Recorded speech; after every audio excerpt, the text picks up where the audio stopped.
First, I would like to echo the others and thank David for organizing this extraordinary special day, and for the committee who, in fact, decided to invite me to be part of this. I, too, am honored on this very special occasion to be here. I thought I could wear cardinal red today because my wife recently gave her Distinguished Scientist award speech at the American Heart Association and wore a stunning red dress, and I figured if she was going to do that, I ought to be able to wear a stunning cardinal jacket at Stanford.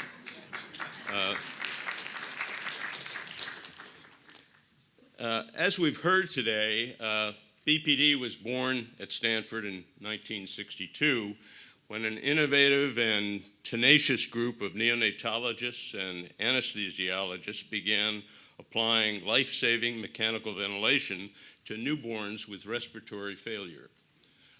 As we've also heard, 5 years later, an astute radiologist, with the help of two young pediatric pathologists, reported on the clinical, radiographic, and pathological features of the disease they called BPD. We're here today to salute the two distinguished physicians who led the way, young Phil Sunshine on the left and young Bill Northway on the right. Phil was Stanford's Rookie of the Year in 1965. That was the year of that his pioneering efforts, stellar achievements, earned him a promotion from instructor to assistant professor of pediatrics and a $3,000 boost in his salary, he tells me.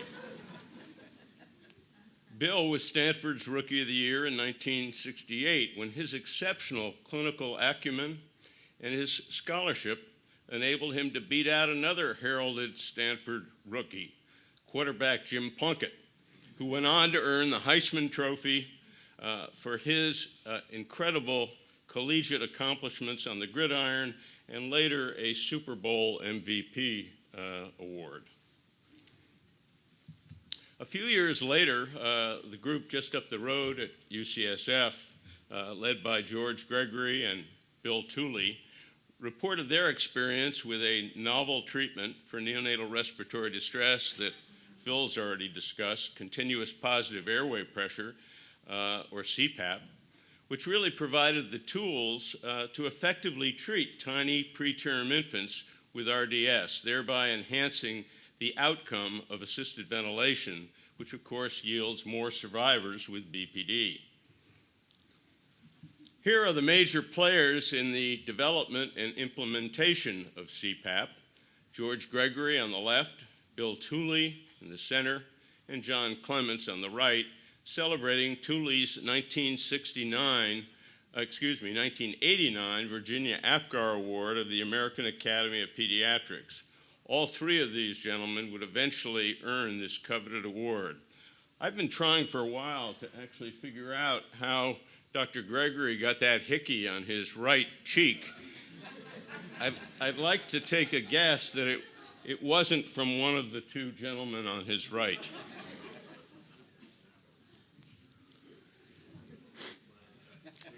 Two decades later, our group initiated a research program at the University of Utah using animal models to better understand the role of mechanical ventilation in the pathogenesis of BPD.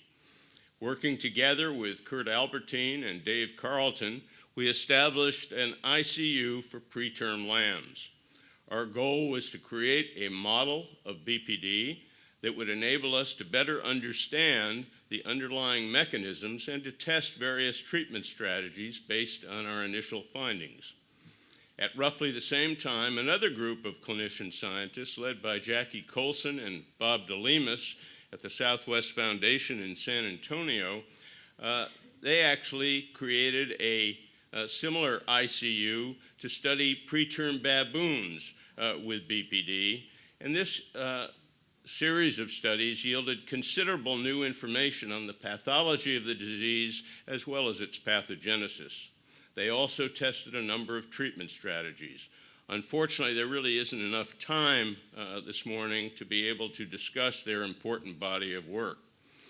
Here's a summary of the major findings from our own studies in which mechanically ventilated preterm lambs were delivered by cesarean section 3 to 4 weeks before term gestation, and their lungs were compared to term animals that were at the same post-conceptional age. First, we saw non-uniform inflation, fewer alveoli, and lung microvessels. The extracellular matrix showed increased synthesis and dispersion of poorly assembled elastic fibers. There was increased muscularization of pulmonary arterioles and terminal bronchioles. There was early lung inflammation with increased elastase activity. Interstitial pulmonary edema was a prominent finding, and this was associated with increased vascular fluid filtration pressure. There was decreased capillary surface density linked to decreased vascular endothelial growth factor, vascular endothelial growth factor receptor, and decreased endothelial nitric oxide synthase. We, in fact, did a study of vitamin A treatment of these animals. It was spearheaded by Kurt Albertine, and found that it indeed did enhance alveologenesis and angiogenesis. There was increased VEGF and increased VEGF-R2, which probably played a role in improving the alveologenesis and the angiogenesis. In addition, we studied the impact of continuous inhaled nitric oxide. This study showed that animals that received continuous inhaled nitric oxide from birth for 3 weeks of mechanical ventilation had less bronchial smooth muscle and diminished airways resistance. It, in fact, failed to reduce pulmonary vascular smooth muscle or pulmonary vascular resistance. Our original hypothesis was that that was going to be the main finding of this study. It didn't turn out that way. And in fact, we suggested and discovered that it was probably related to the fact that there was much less soluble guanylate cyclase in the lungs of these animals than there was in the animals than there was in normal animals born at term. And finally, we did show that eNOS protein increased in the animals that received continuous inhaled nitric oxide, and their alveolar number more than doubled, which really was a very striking observation and was perhaps our most interesting that we saw. It turns out that studies done by Steve Abman's group have established the same thing, that in fact using other animal models such as hyperoxia and an inhibitor of VEGF receptor, that they were able to decrease alveolar development, but then when they gave inhaled nitric oxide, they were able to overcome that abnormality. And shown here are the lungs from 2 animals, one treated with mechanical ventilation without inhaled nitric oxide on the left, and the one on the right treated with inhaled nitric oxide. You can see there was about a 2.5-fold increase in radial alveolar count, an index of the number of alveoli within the lungs. So it looks as though there was increased alveologenesis after continuous inhaled nitric oxide for 3 weeks beginning at birth. And of course, I think the use of inhaled nitric oxide in babies with some improvement in these babies may in fact reflect its impact on alveolar development.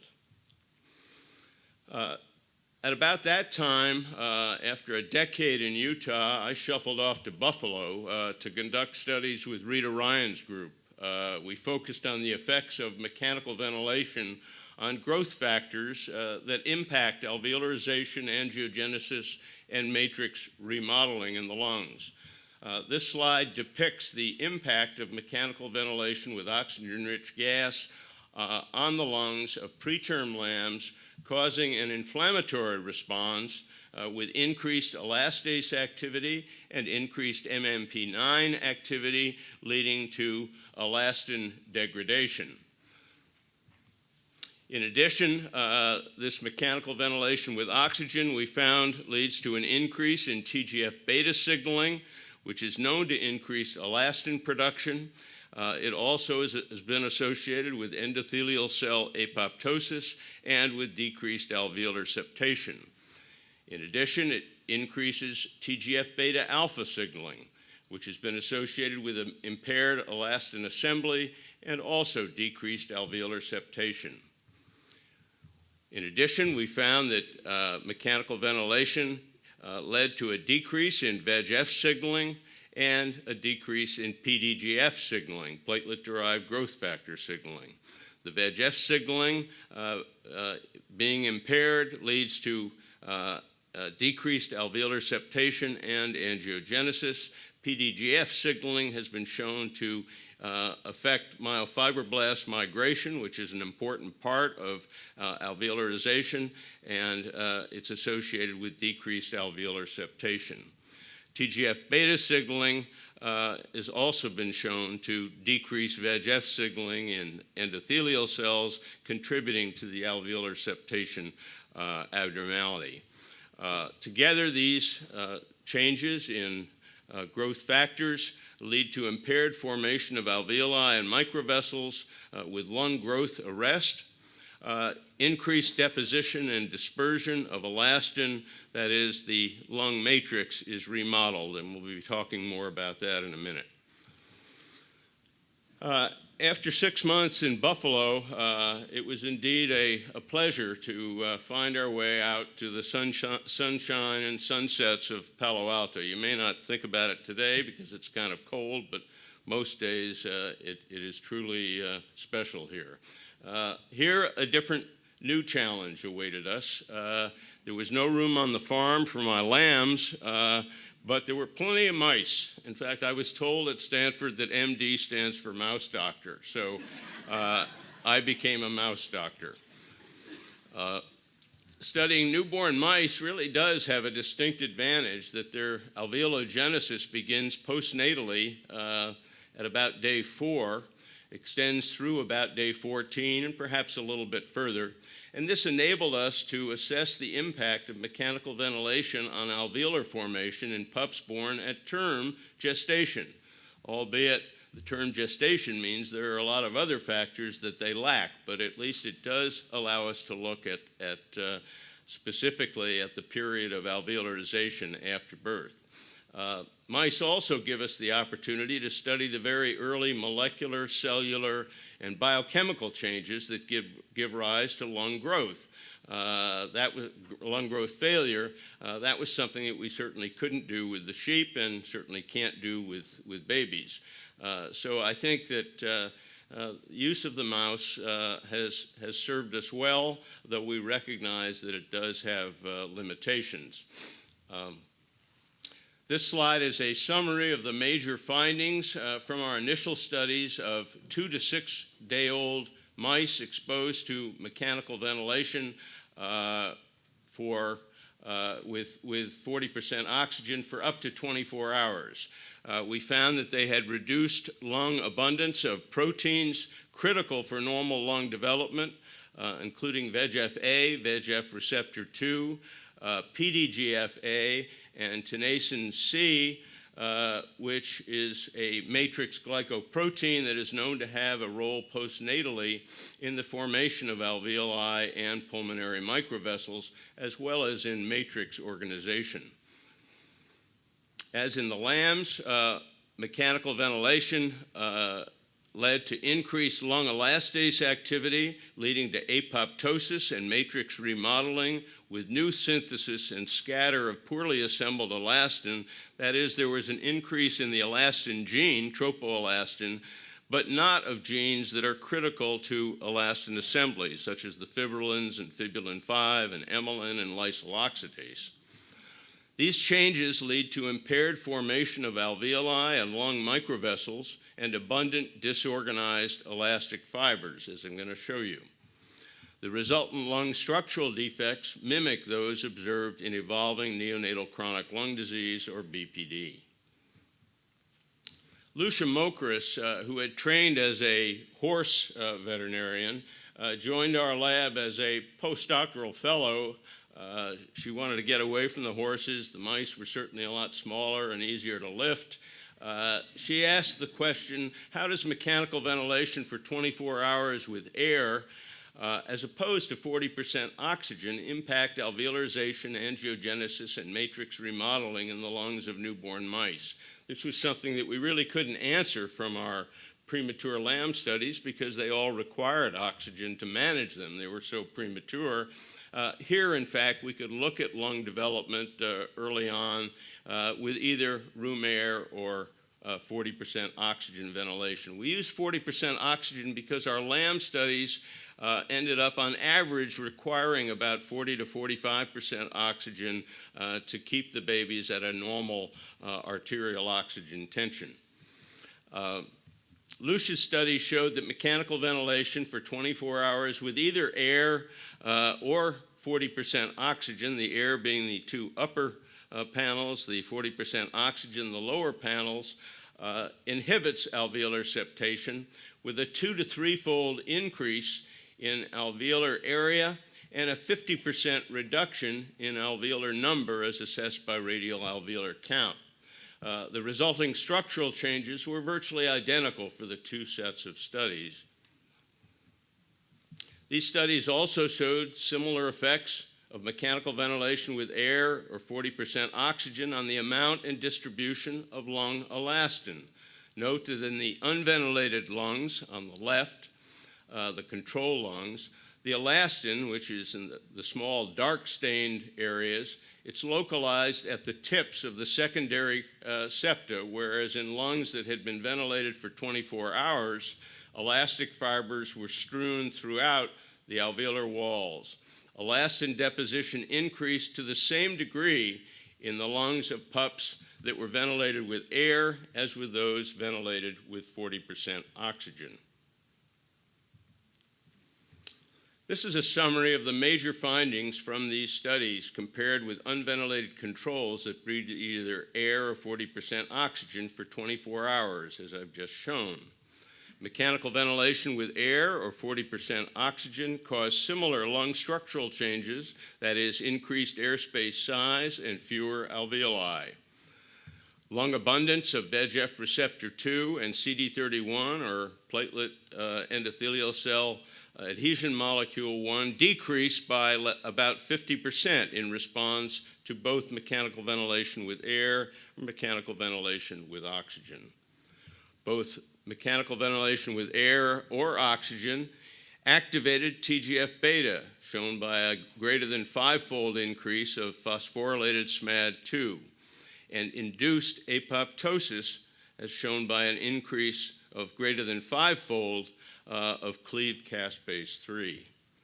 And lastly, both mechanical ventilation with air and with 40% oxygen increased tropoelastin synthesis and dispersed elastic fibers from the septal tips to the alveolar walls. It's at the septal tips where future alveoli will sprout. So if you disrupt that pattern, you tend to disrupt future alveolarization. This slide then shows the working model of how we think lengthy mechanical ventilation with air impairs lung growth in newborn mice. Prolonged cyclic stretch activates TGF-beta, which downregulates VEGFR2 and increases apoptosis of both endothelial and epithelial cells. In addition, TGF-beta is known to induce lung myofibroblasts to produce increased and sometimes disorganized elastin. Taken together, these effects of TGF-beta activation result in impaired formation of alveoli and lung microvessels. For our next series of studies, Anne Hilgendorf, a neonatologist from Germany, pursued our previous observation that mechanical ventilation with oxygen-enriched gas leads to an inflammatory response with increased lung elastase activity. She asked the question, does inhibiting elastase activity in lungs of newborn mice prevent the adverse effects of mechanical ventilation on matrix elastin and lung growth? and set out to determine if intratracheal treatment with recombinant human elephant, a serine elastase inhibitor that is produced in bronchial epithelial cells of humans but is not present in mice, if such treatment would preserve matrix elastin and lung growth during mechanical ventilation with oxygen-rich gas. The working model to be tested was as follows. Mechanical ventilation with oxygen-rich gas leads to increased elastase activity, which is also associated with increased MMP9 activity. This leads to degradation of elastin. The fragments of elastin then induce inflammation, and there's release of TGF-beta from the matrix coupled to receptors, activation with phosphorylation of the transcription factor, SMAD2, leads to increased scattered elastin, increased apoptosis, and ultimately to decreased alveolar formation. To do these studies, Anne used five-day-old mice that were ventilated with 40% oxygen for 24 hours after intratracheal treatment with elephant or Ringer's lactate, which was the vehicle for the elephant, and she also had unventilated control animals. Here is shown the effect of elephant treatment on alveolar size and number. Pups treated with Ringer's lactate exhibited a substantial 3 to 4-fold increase of alveolar area, while radial alveolar count was reduced by about 35%. These changes were attenuated by intratracheal treatment with elephant. Here is a summary of the major study outcomes comparing elephant-treated versus control pups that received mechanical ventilation, that received either Ringer's lactate at the start of mechanical ventilation with supplemental oxygen. Elephants suppressed ventilator-induced lung inflammation, elastase and MMP9 activity, and it prevented elastin degradation, stabilizing elastin at the tips of the alveolar septa where future alveoli will sprout. Elephant blocked ventilator-induced activation of TGF-beta signaling and suppressed associated lung cell apoptosis. These effects of elephant treatment help to preserve alveolar septation, thus enabling lung growth during lengthy mechanical ventilation with oxygen-rich gas. The schematic diagram here illustrates how elephant treatment inhibits the adverse pulmonary effects of mechanical ventilation with 40% oxygen in newborn mice. Elephant inhibits elastase activity, MMP9 activity, and associated inflammation. It prevents the degradation of elastic fibers, and it retains TGF-beta within the matrix. Without TGF-beta activation, there's an increase in, there's a preserved elastin, suppressed apoptosis, leading to improved alveolarization and lung growth. Similar results were obtained in Anne's studies wherein she used elephant-expressing mice compared to wild-type mice. Miguel Alejandra Alcazar, a visiting postdoctoral fellow and pulmonologist also from Germany, posed the following question. Could the beneficial effect of elephant on epithelial cell survival and lung growth during mechanical ventilation be linked to preservation of a crucial pro-survival EGFR KLF4 signaling pathway? EGFR activation has been implicated in the regulation of lung development, and Kruppel-like factor 4, one of the 4 Yamanaka transcription factors that together can induce pluripotency of dermal fibroblasts, has also been shown to regulate proliferation, migration, and differentiation of gastrointestinal epithelial cells. To address this question, Miguel first assessed lung elastase activity and indeed found that it was increased significantly in the lungs of newborn mice that were treated with Ringer's lactate, the vehicle, whereas treatment with elephant suppressed the boost in elastase activity. Likewise, elephant treatment markedly attenuated the increased apoptosis observed in the lungs of mechanically ventilated mice that had received Ringer's lactate. Elephant treatment also attenuated the decrease of EGFR phosphorylation and the reduced lung abundance of KLF4 protein in the lungs of mice that received prolonged mechanical ventilation with 40% oxygen. Studies of cultured mouse lung epithelial cells showed that EGFR signaling regulates KLF4 protein abundance, that inhibiting EGFR activation or suppressing KLF4 mRNA with siRNA, that KLF4 mRNA expression reduces proliferation and increases apoptosis. Elephant attenuates apoptosis induced by EGFR inhibition.